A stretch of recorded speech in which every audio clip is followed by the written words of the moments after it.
ప్రియమైన హుజూర్ నగర్ కాంగ్రెస్ కార్యకర్తలకు, నాయకులకు, హుజూర్ నగర్ నియోజకవర్గ అన్నలు, తమ్ముళ్ళు, అక్కలు, చెల్లెలు అందరికీ నమస్కారం.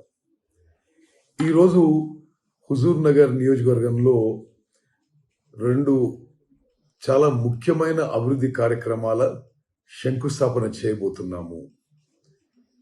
హుజూర్ నగర్ శాసనసభ్యునిగా గౌరవ శాసనసభ స్పీకర్ గడ్డం ప్రసాద్ గారిని, గౌరవ రెవెన్యూ మరియు హౌసింగ్ శాఖ మంత్రివర్యులు పొంగులేటి శ్రీనివాసరెడ్డి గారిని ఈ శంకుస్థాపన కార్యక్రమాలకి నేను ఆహ్వానించాను.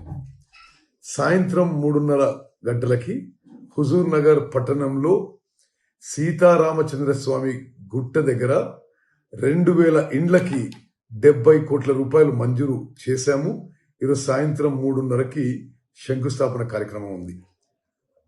అదేవిధంగా పాలకీడు మండలం బెట్టెతండ తండలో సాయంత్రం 4:30 గంటలకి 33 కోట్ల రూపాయలతో 2000 ఎకరాల కొత్త లిఫ్ట్ ఇరిగేషన్ స్కీమ్ శంకుస్థాపన చేయబోతున్నాము. హుజూర్ నగర్ నియోజకవర్గ ముఖ్యులందరూ కూడా ఈ 2 కార్యక్రమాలకి హాజరు కావాల్సిందిగా సవినయంగా విజ్ఞప్తి చేస్తున్నాను, ఆహ్వానిస్తున్నాను. జై హింద్, జై కాంగ్రెస్.